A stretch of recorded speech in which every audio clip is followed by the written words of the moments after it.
What's up guys, welcome back again।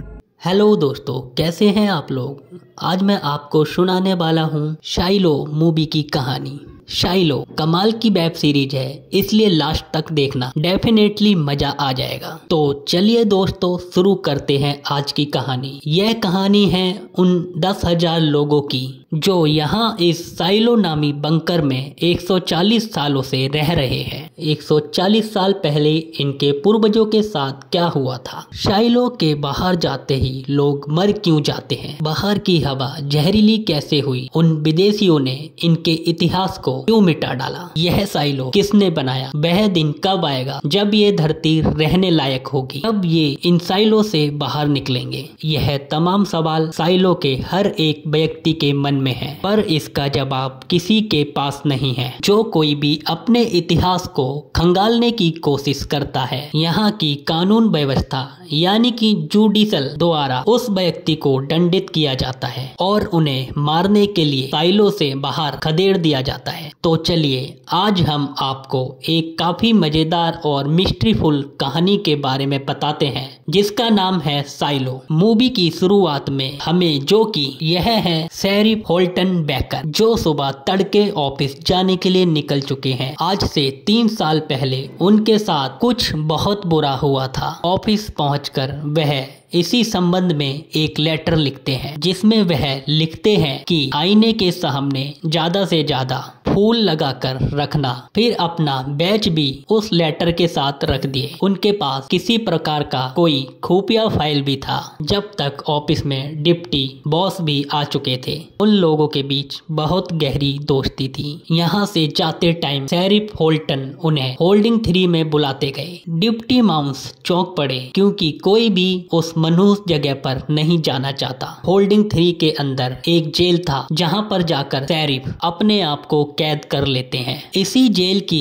Window वाली display पर हम उनके किसी अपने को देखते हैं जिनकी लाश शाइलो के बाहर पड़ी थी। इतने में डिप्टी माउस होल्डिंग 3 में आए तो शेरिफ को जेल के अंदर देख परेशान हो उठे। गिड़गिड़ाने लगे कि जो गलती तुम्हारी पत्नी ने की उसे तुम मत दोहराना। पर शेरिफ यहाँ आने से पहले ही इरादा बनाकर आए थे। असल में यह काम तो उन्हें 3 साल पहले ही कर लेना चाहिए था। अगले पल बोल पड़े कि मुझे उसे देखने शाइलो से बाहर जाना है। डिप्टी माउस इस वाक्य को सुन निराश हो गए क्योंकि यहाँ की कानून व्यवस्था उन्हें कभी नहीं सख्ती से बाहर जाने का जिक्र करते हैं। अगर बात जुबान से निकल गई तो उसे पत्थर की लकीर समझो, उसे मिटाया नहीं जा सकता। उन्हें शाइलो से बाहर जाना ही पड़ता है। हालांकि इसके भी कुछ नियम हैं। बाहर भेजने से पहले कुछ तैयारियां करनी पड़ती हैं। इन 3 सालों के अंदर शेरिफ होल्टन के साथ क्या क्या हुआ, वह मरने के लिए बाहर क्यों जाना चाहते हैं, यह कहानी वह अपने दोस्त मानिश को सुनाते हैं। कहानी 3 साल पीछे फ्लैशबैक में जाती है जब यहाँ पर हम शेरिफ होल्टन और उनकी वाइफ एलिसन को देखते हैं। कुछ दिन पहले एलिसन ने गर्भ धारण करने के लिए अर्जी लगाई थी जिसकी मंजूरी इन्हें मिल गई थी। असल में शाइलो के जुडिशियस नए बच्चों के पैदाइश में विशेष ध्यान रखते हैं। इसके पीछे की वजह आम लोगों को नहीं पता। हालांकि गर्भ धारण करने वाली मंजूरी वाली बात सबको पता होती है। कैंटीन के अंदर जिसे देखो वही उनको बधाई देने में लगा हुआ था। नाश्ता करके बैठते हैं कि तभी ग्लोरिया आ जाती है। दरअसल ग्लोरिया जिनके बच्चे नहीं हो रहे होते हैं उन्हें परामर्श देकर ठीक करने का काम करती है। उसे पता था कि एलिसन 2 बार अर्जी लेने के बाद भी गर्भधारण नहीं कर सकी थी। यह उनका लास्ट चांस था। वह जब चाहे उनसे परामर्श लेने आ सकती है, यह बताकर वह चली गई। हालांकि उन्होंने उसकी बातों पर कुछ विशेष ध्यान नहीं दिया। यहाँ से वह बर्थ कंट्रोलर निकलवाने डॉक्टर के पास गए जिसे शाइलो में रह रहे हर लेडी के अंदर लगाया गया होता है ताकि वह बिना इजाजत के गर्भधारण ना कर सके। उस जगह को शून्य करके डॉक्टर उसके बर्थ कंट्रोलर निकाल देती है। अब वह गर्भ धारण करने के लिए आजाद है। देखते ही देखते 1 महीना गुजर गया लेकिन बात नहीं बनी। एलिसन आईटी विभाग से थी। यहीं पर हम उसके बॉस बर्नार्ड से रूबरू होते हैं। दरअसल एलिसन ने नियमों के खिलाफ जाकर एक लेख पोस्ट की थी जिसमें उसने डिलीट हुए पुराने कंप्यूटर के फाइलों को रिकवर करने के बारे में बताया था। बर्नार्ड ने उसकी पोस्ट को तुरंत डिलीट करवा दिया और एलिसन को वार्न भी करता गया ताकि वह ऐसी गलती दोबारा ना करे। यहाँ हर जगह इतने सारे नियम क्यों हैं? अगर विद्रोहियों ने इसका इतिहास मिटा दिया तो यह उस बारे में सवाल क्यों नहीं पूछ सकते? अगर इनके इतिहास से जुड़ा कोई भी दस्तावेज मिलता है तो जुडिशियस के गुंडे उसे मिटा क्यों देते हैं?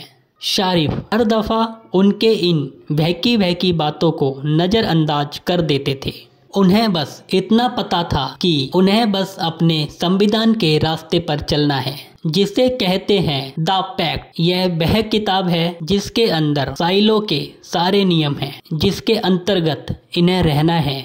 इसी तरह 208 दिन कब गुजर गए पता ही नहीं चला। अब एलिसन के पास गर्भधारण करने के लिए सिर्फ 157 दिन बचे थे। अगली सुबह एलिसन ऑफिस जा रही थी तभी ग्लोरिया एक बार फिर उसे मिली, पर यह गर्भधारण करने के विषय में नहीं था। असल में उसे कुछ सवालों के जवाब चाहिए थे। आखिरकार उसकी जिद पर एलिसन को उसके घर जाना ही पड़ा। बातचीत करने से पहले वो नल चालू कर आई, जो कि बड़ी अजीब बात थी। असल में उसे पूरा यकीन था कि उनकी सभी बातों को मॉनिटर किया जाता है। वैसे वह जानने की इच्छुक थी कि 140 साल पहले विद्रोहियों ने जो सर्वर मिटाए उनमें क्या था, उन किताबों में जो उन्होंने जला डाले, और क्या वह सच में विद्रोहियों ने किया था या फिर हमें यहाँ गुलाम बनाकर रखा गया है।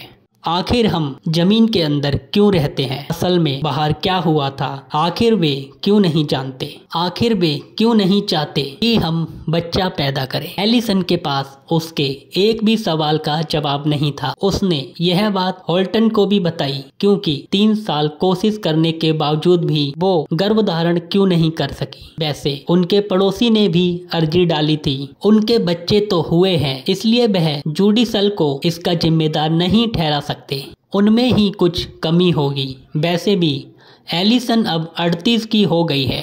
देखा जाए तो शेरिफ अपनी वाइफ के हर सवाल को दबा देते थे, जो आगे चलकर उन्हें बहुत टकने वाला है। अगली सुबह एलिसन को एक जॉर्ज नामक कंप्यूटर मैकेनिक की अर्जी मिली। उसके कंप्यूटर में कुछ खराबी थी जिसके लिए उसने अर्जी डाली थी। जॉर्ज के पास कल ही जाना था और कल फ्रीडम डे भी था। शेरिफ कल व्यस्त रहेंगे, इसलिए एलिसन रात को ही उन्हें बता देती है कि अगली सुबह वह साइलो के मिड्स मार्केट में जाने वाली है। वहां किसी जॉर्ज नामी कंप्यूटर मैकेनिक का कंप्यूटर ठीक करना है। अगली सुबह वह उस कंप्यूटर मैकेनिक जॉर्ज से मिलने उसकी दुकान की तरफ निकल पड़ी। साइलो के बाहर एक फ्लोर पर आजादी के महोत्सव का रंगारंग प्रोग्राम हो रहा था। लोग इस पर्व को बड़े हर्ष और उल्लास के साथ मनाते हुए नजर आ रहे थे। एलिसन एंजॉय करते हुए जॉर्ज की दुकान पर दस्तक देती है।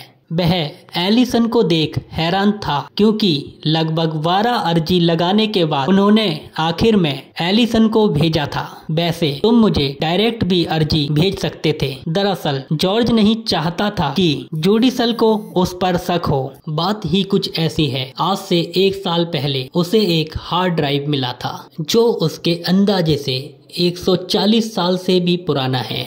जहां तक एलिसन को पता था कि विद्रोही ने आक्रमण के दौरान सारे ड्राइव नष्ट कर दिए थे। यह ड्राइव उस टाइम का नहीं होगा। यही तो बात है जिसके लिए जॉर्ज ने उसे यहाँ कंप्यूटर ठीक करने के बहाने बुलाया है। असल में 8 महीने पहले एलिसन ने जो डाटा रिकवर करने वाला पोस्ट लिखा था, उस पोस्ट को डिलीट होने से पहले उसने एक सर्कस करवा लिया था। उसे सीख कर वह इस ड्राइव को खोल तो पाया था, मगर इसमें रखे फाइलों को कैसे देखना है उसे यह समझ नहीं आ रहा था। इस ड्राइव पर 18 लिखा था। उसके अंदर के फाइल्स को देखकर एलिसन घबरा गई। पुराने दस्तावेजों को रखना या उन्हें रिकवर करना, अपने इतिहास को जानना गैर कानूनी है। पकड़े जाने पर उन्हें सीधे खान में काम करने के लिए भेज दिया जाएगा, इसलिए उसे ओपन करने की सलाह देकर वह फाइल्स को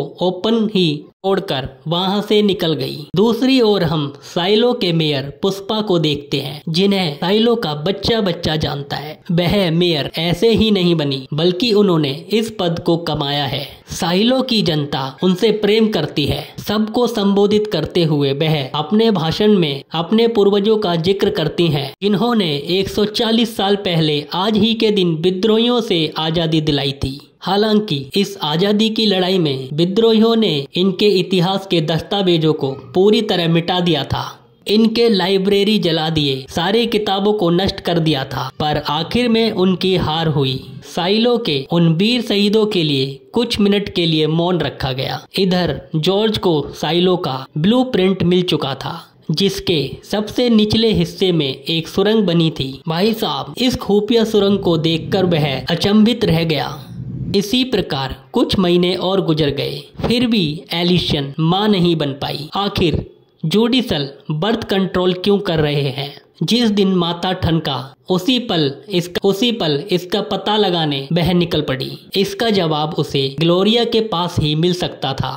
उनके बीच क्या बातचीत हुई यह तो नहीं पता, पर एलिसन अगले दिन छुट्टी लेकर मार्केट जाने का मूड बनाने लगी। होल्टन उसकी बातों से सहमत था, क्योंकि घूमने फिरने से उसका मूड भी ठीक हो जाएगा। हालांकि यह बहाना तो वह जॉर्ज से मिलने के लिए बना रही थी। उसे इस हार्ड ड्राइव के सारे फाइल्स देखने थे। इसमें हजारों फाइलें थे, जिन्हें देखते देखते कब सुबह से शाम हो गई पता ही नहीं चला। एलिसन थक कर चूर हो चुकी थी।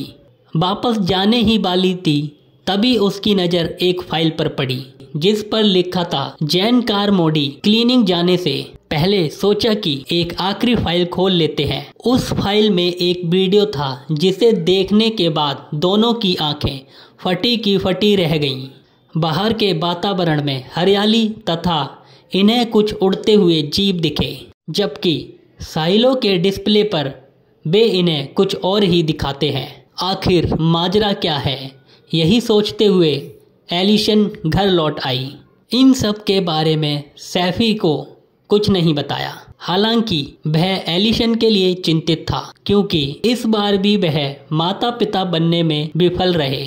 नियम के मुताबिक कल सुबह 11 बजे उन्हें बर्थ कंट्रोल लगवाने डॉक्टर के पास जाना होगा। खैर, अभी भी इनके पास 7 घंटे बचे थे, पर एलिसन हार मान चुकी थी। अगली सुबह उसका कुछ अता पता नहीं था। शेरिफ को लगा कि वह डॉक्टर के पास गई होगी, मगर वह वहां नहीं थी। यही नहीं, वह अपने ऑफिस में भी नहीं थी। काफी खोजबीन करने के बाद वह ग्लोरिया के घर मिली। उसको इस हाल में देखकर शेरिफ हैरान रह गए। तो बात ऐसी है कि यहाँ के संविधान लागू करने वाले उन्हें कभी भी माता पिता बनने देना नहीं चाहते। इसके पीछे की वजह तो वह नहीं जानती, पर उस दिन डॉक्टर ने पर्दे के पीछे उसका बर्थ कंट्रोल नहीं निकाला था। वह कभी नहीं निकालते, बस दिखावा करते हैं। उसका प्रूफ उसने अपना बर्थ कंट्रोल चाकू से काटकर अपने हाथों से निकाला था। उसने ऐसा इसलिए किया क्योंकि उसका पति पुलिस वाला है और बिना सबूत के वह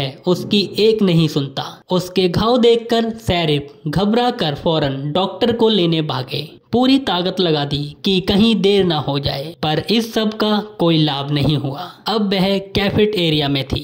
वहाँ सबको चीख चीख कर बता रही थी कि बाहर की हवा बिल्कुल फ्रेश है, नीला आसमान, नीचे पंछी चहचहाते हैं, बाहर हरियाली है। यह डिस्प्ले झूठा है, जिसे दिखाकर उन्हें बेवकूफ बनाया जा रहा है। शेरिफ वहां पहुंचकर उसे लाख समझाने का प्रयत्न करता है, लेकिन वह तो कब का फैसला कर चुकी थी। सबके सामने चिल्ला चिल्ला कर बोली कि उसे बाहर जाना है। यह सब जुबां पर लाने के बाद शेरिफ चाहकर भी उसके लिए कुछ नहीं कर सकते थे। वही हाल मेयर पुष्पा और डिप्टी मॉन्स का भी था। वो चाहते तो थे कि किसी भी तरह एलिसन को बचाया जाए, पर संविधान के नियमों को बदलना इनके बस की बात नहीं थी। एक काम यह जरूर कर सकते थे, एलिसन को बरगलाने वाले को इन्होंने गिरफ्तार कर लिया। शायद उसी के बहकावे में आकर एलिसन ने इतनी बड़ी बेवकूफी कर दी, कोई और इस बुढ़िया के झांसे में ना आए, इसलिए उस पर फौरन कार्रवाई की गई। कुछ महीने पहले एलिसन जॉर्ज से भी मिली थी, इसलिए उसे भी गिरफ्तार कर लिया गया। हालांकि वो दोनों कल भी मिले थे, यह बात उसने छिपा ली। जुडिशन के टीम ने उसकी दुकान को छान मारा, लेकिन उन्हें वहां कुछ नहीं मिला। लास्ट में एक ही जवाब सामने आया कि एलिसन मां न बनने के सदमे को बर्दाश्त नहीं कर सकी, इसलिए उसने यह कदम उठाया होगा। वैसे भी वह बहुत जज्बात में आकर बोल दिया होगा, पर अब क्या फायदा, उसकी विदाई का सूट वगैरह बनकर तैयार हो चुका था। आज साइलो में उसकी आखिरी रात थी। शेरिफ रात भर उसी के पास बैठे रहे। यहीं पर एलिसन ने उनको बताया कि चिंता करने की कोई बात नहीं है, बाहर जाकर वह नहीं मरेगी। शेरिफ गुस्सा हो गए क्योंकि वे 3 लोग जिन्होंने साइलो से बाहर जाने की गलती की थी, उन तीनों की लाश आज भी वैसे ही पड़ी है। यही तो बात है, साइलो के सारे डिस्प्ले झूठे हैं, उन्हें जुडिशल कंट्रोल कर रहा है। वह नहीं चाहते कि हम बाहर जाएं। किसके बच्चे होंगे किसके नहीं होंगे यह भी उन्हीं की चाल है। कोई रीजन भी तो होना चाहिए कि वह ऐसा क्यों कर रहे हैं। इसे जानने का एक ही तरीका है, जो भी साइलो से बाहर जाते हैं उन्हें सेंसर को सफाई करने का काम दिया जाता है, ताकि वह बाहर दुनिया को देखकर समझ सके कि बाहर रहने लायक नहीं है। अब तक जितने भी लोग साइलो से बाहर गए वह यही कहकर जाते हैं कि सेंसर्स की सफाई नहीं करेंगे, पर बाहर की हरियाली देखने के बाद वह अपने आप को रोक नहीं पाते और सफाई करने लगते हैं, ताकि किसी तरह साइलो के लोगों को सच्चाई पता चल सके। एलिसन भी यही करने वाली है। बाई चांस वह गलत हुई और बाहर की दुनिया वैसी नहीं हुई जैसा उसने सोचा है, तो वह इसे अपनी लाइफ की सबसे बड़ी गलती मानकर सेंसर की सफाई नहीं करेगी। अगर सब कुछ बढ़िया रहा तो साइलो की मिस्ट्री सॉल्व करने के बाद शेरिफ को लेने वापस आएगी। फिर वह हंसी खुशी एक साथ रहेंगे। यही सब समझाते समझाते कब रात ढल गई पता ही नहीं चला। अगली सुबह मेयर पुष्पा और उनके बाकी लोगों ने आगे का कार्यक्रम शुरू किया। एलिसन को बकायदा सूट और ऑक्सीजन पहनाया गया। फिर शेरिफ उसे आगे के नियम बताते हैं कि उसने साइलो के नियम का उल्लंघन किया है, जिसकी कोई माफी नहीं है। हम नहीं जानते कि हम यहाँ क्यों हैं। हम नहीं जानते कि इस साइलो को किसने बनाया। हम नहीं जानते कि बाहर की दुनिया कैसी है, हर की दुनिया ऐसी क्यों है। हम नहीं जानते कि बाहर जाना कब तक सेफ होगा। हमें बस यही पता है कि आज हम बाहर नहीं जा सकते। साइलो से बाहर कदम रखते ही वह साइलो के कानून से मुक्त हो जाएगी। फिर भी वो हर बाहर जाने वाले व्यक्ति से सेंसर की क्लीनिंग करने का आग्रह करते हैं, ताकि लोग बाहर की दुनिया को देख समझ सके कि साइलो ही एकमात्र सुरक्षित जगह है। इसके बाद उससे उसके आखिरी शब्द पूछे गए। शेरिफ होल्टन बेकर, मुझे तुमसे प्यार है, यह कहकर वह रो पड़ी और इसके बाद उसे साइलो से रुखसत कर दिया गया। इधर एलिसन को देखने के लिए कैफेट एरिया में भीड़ जमा हो चुकी थी। साइलो का आखिरी दरवाजा खुलते ही वह बाहर निकली। फिर आसमान को देखने के बाद सेंसर के पास गई और क्लीनिंग करने लगी।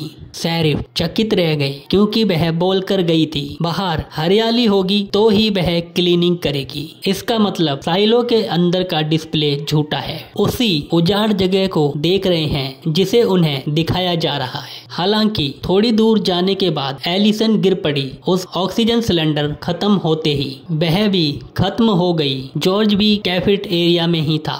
हम कहानी में 3 साल पीछे गए थे, इसमें से 1 साल पूरे हुए। आज से ठीक 1 साल बाद जॉर्ज भी मर गया। उसका शव वेंटिलेशन फैन के ऊपर संदिग्ध हालत में मिला था। वह 120वें माले से खुद कूद कर मरा। यह पुष्टि करके शेरिफ केस क्लोज करने वाले थे, लेकिन डीप डाउन में रहने वाली एक इंजीनियर के चलते उन्हें दोबारा इस केस पर छानबीन करनी पड़ी। उस इंजीनियर का कहना था कि जॉर्ज का मर्डर हुआ है। अगले दिन शेरिफ और डिप्टी माउंस पूरे 1 दिन का सफर करके डीप डाउन में पहुंचे। यह है डिप्टी सितारा, जिनकी पोस्टिंग डीप डाउन में है, मतलब साइलो के सबसे निचले हिस्से में की ड्यूटी है। उस इंजीनियर को वह बखूबी जानते थे। जॉर्ज की बॉडी की निरीक्षण के लिए वो भी आने वाली थी, पर वह नहीं आई, इसलिए यह उसके पास पहुंच गए। यहाँ पर साइलो को चलाने वाला एक बहुत विशालकाय जनरेटर था, जिसे ठीक करने में वो इंजीनियर लगी थी। उसका नाम था जूलियट निकल्स। उससे मिलने के बाद ऐसा क्या हुआ कि तुम बाहर जाने के लिए मजबूर हो गए? मतलब ये सवाल प्रेजेंट में एक दूसरे से सवाल करते हुए डिप्टी माउंट शेरिफ से पूछ रहे हैं। खैर, वह कुछ बताना तो नहीं चाहते, पर इतना जरूर बताते हैं कि वह बाहर जाकर एलिसन को ढूंढेंगे। हालांकि उसकी लाश तो वहीं पहाड़ी पर पड़ी है, पर जो वह देखते आ रहे हैं, हो सकता है सच्चाई उससे परे हो। अगली सुबह शेरिफ को देखने के लिए हर माले के कैफेट एरिया में भीड़ जमा हो चुकी थी। डीप डाउन वाले कैफेट एरिया में भी भारी तादाद में लोग आए हुए थे। असल में यह पहली बार था जब किसी को बाहर जाते देखने के लिए हर माले के कैफेट एरिया में भीड़ इकट्ठा हुई थी, क्योंकि शेरिफ सबके चाहते थे। हर कोई उनका सम्मान करता था। इधर सारी फॉर्मेलिटी पूरी करने के बाद शेरिफ को आखिरी शब्द बोलने के लिए कहा गया।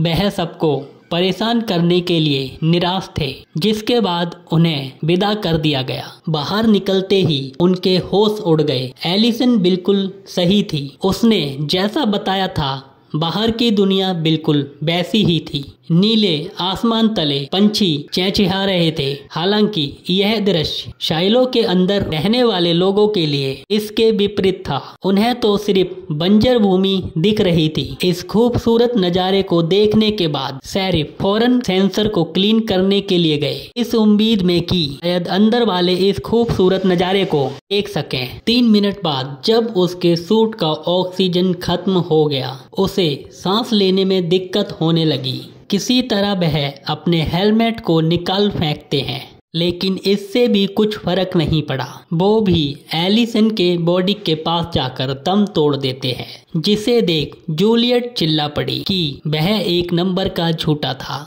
आखिर वह शेरिफ के बारे में ऐसा क्यों बोल कर गई, और वह इतने गुस्से में क्यों है? खैर, मसला चाहे जो भी हो, डिप्टी माउंट्स के पास हम उसी लेटर को देखते हैं, जिसे साइलो से बाहर जाने से पहले शेरिफ ने लिखा था। इस खत में कुछ ऐसी बातें थी जिसे डिप्टी माउंट्स छुपाना ही बेहतर समझे। वहीं शेरिफ के ना होने पर काफी जगहों पर अराजकता भी फैलना शुरू हो चुकी थी। यहीं पर जुडिशल के एक मेंबर रॉबर्ट सिम्स से मिलते हैं, जिन्हें देखते ही झगड़ा करने वालों की बोलती बंद हो गई। इन्हें शांति बहाल रखने के लिए जितना जल्दी हो सके एक नए शेरिफ को चुनना होगा। तो वहीं पुष्पा इस बात को लेकर परेशान थी कि जुडिशल किसी अपने बंदे को शेरिफ के लिए ना चुन ले। वैसे नियम तो यही कहता है कि शेरिफ के रिटायर होने के बाद ना बारिश चुनते हैं, इन्हें अगला शेरिफ बनाया जाता है। क्या इस बारे में शेरिफ ने तुमसे कुछ कहा था? डिप्टी माउंट चुप्पी साध लिए। हालांकि शेरिफ का आखिरी लेटर मिला था। उधर जूलियट को जब कहीं पर भी शांति नहीं मिली तो वह रेडियो मैकेनिक मार्था बोल्टर के शॉप पर चली गई। यह पहली दफा नहीं था जब वह यहाँ अपना गुस्सा शांत करने आई हो। असल में जब वह 13 साल की थी तभी उसके डैड उसे मार्था के पास छोड़ गए थे।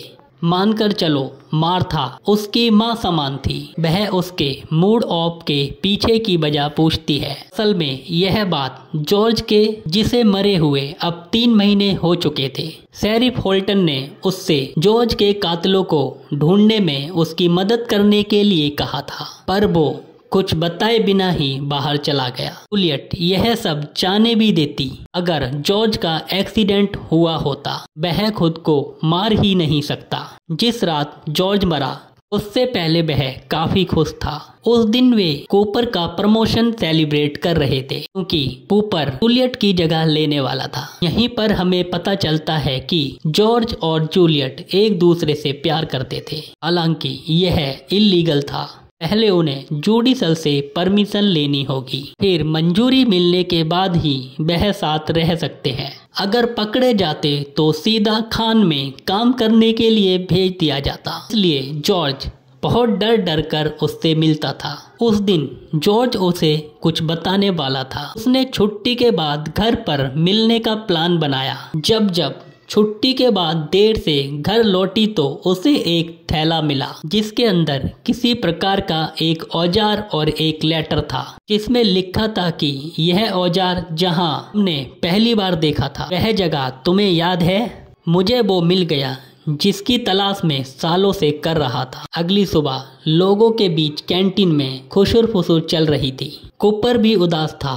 उसके जरिए जूड को पता चला कि वह कंप्यूटर मैकेनिक ने पिछली रात 120 माले से कूदकर अपनी जान दे दी। जूलियट के पैरों तले जमीन खिसक गई। उसे समझ नहीं आ रहा था कि अब वह क्या करे। बड़ी मुश्किल से संभलने के बाद वो डिप्टी सितारा को इसकी कंप्लेन करने को पहुंची कि जॉर्ज की हत्या की गई है। ऐसे डिप्टी सितारा उसकी बात सुन तो लेते मगर इसके लिए सबूत चाहिए। ऊपर से उन्हें जवाब भी देना होगा कि जॉर्ज की हत्या की जांच करवाने वाली लड़की की क्या लगती है। वैसे उन्हें उनके रिलेशन के बारे में पता था। अगर वह जॉर्ज के साथ आधिकारिक तौर पर रिलेशनशिप में होती तो उसके लिए कंप्लेन करना आसान होता। फिर भी वह कंप्लेन करना चाहती है तो यह बात ऊपर तक जाएगी और तो हो सकता है कि जॉर्ज के साथ रिलेशनशिप वाली बात उजागर हो जाए जिसके लिए उसे खान में भी डाला जा सकता है। चाहे कुछ भी हो उसने जॉर्ज की दोस्त बनकर कंप्लेन लिखवाई जिसके बाद ही शेरिफ और डिप्टी माउंस पूरे एक दिन का सफर तय करके जांच पड़ताल करने नीचे आए थे। ये जूलियट को लेकर उस जगह पहुंचे। हाँ, जॉर्ज की लाश मिली थी। उसके गिरने का निशान वेंटिलेशन फैन की जाली पर साफ दिख रहा था। हालांकि इस घटना का कोई भी चश्मदीद गवाह नहीं था जिसने यह घटना होते हुए देखी हो, इसलिए साफ तौर पर कुछ कहा नहीं जा सकता कि जॉर्ज के साथ उस रात क्या हुआ था। वैसे आप जॉर्ज की क्या लगती हैं? वह उसकी दोस्त है, सितारा ने बताया तो था। यहीं पर शेरिफ उसके हाथों में जेंट्स घड़ी देखकर तारीफ करने से नहीं चूके। मतलब कहीं ना कहीं वह भी मामला समझ रहे थे कि यह लड़की इतनी परेशान क्यों है। वह उससे फिर से जांच पड़ताल करने का वादा करते हैं। जॉर्ज की बॉडी पर मारने पीटने के निशान भी देखे गए। दोनों डिप्टी को यहाँ के लोगों से पूछताछ करने के लिए भेज दिया गया। वैसे तुम दोनों कब से रिलेशनशिप में थे? मैं किसी को नहीं बताऊंगा। शेरिफ के इस बात पर वह हैरान रह गई, पर उनके बात विचार करने के लहजे से उसे लगा कि शेरिफ अच्छे हैं। फिर भी वह उन्हें सच्चाई बताने से डर रही थी कि कहीं वह उसकी शिकायत जुडिशल से ना कर दे। जब पूरी तरह से तसल्ली हो गई तब जाकर उसने बताया कि मरने से कुछ घंटे पहले जॉर्ज उसके लिए कुछ छोड़ कर गया था। जूलियट इस औजार को पहली बार जहां देखी थी शेरिफ को वहां लेकर गई। काफी अंदर तक जाने के बाद रास्ता खत्म हो गया। सामने एक बोर्ड पर लिखा भी था कि इस बिंदु से आगे ना बढ़ें।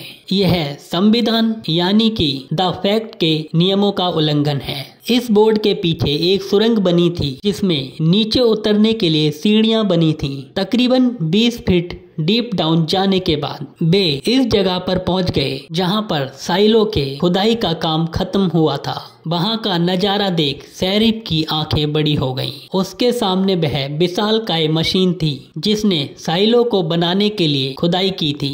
इतना नीचे तक खुदाई करने के बाद इसे ऊपर ले जाने का कोई जुगाड़ नहीं होगा। शायद इसीलिए इस मशीन को यहीं पर छोड़ दिया गया होगा। तो दोस्तों इस वीडियो में इतना ही कि यह सीरीज 10 घंटे लंबी है। एक पार्ट में एक्सप्लेन करना मुश्किल है कि अगले भाग को देखने के लिए आप हमें सब्सक्राइब करें और नेक्स्ट पार्ट के लिए कमेंट करें, ताकि हम जल्द से जल्द आपके लिए नेक्स्ट पार्ट ला सकें। तो हम आपको मिलते हैं अगली मजेदार वीडियो के साथ। तक के लिए गुड बाय।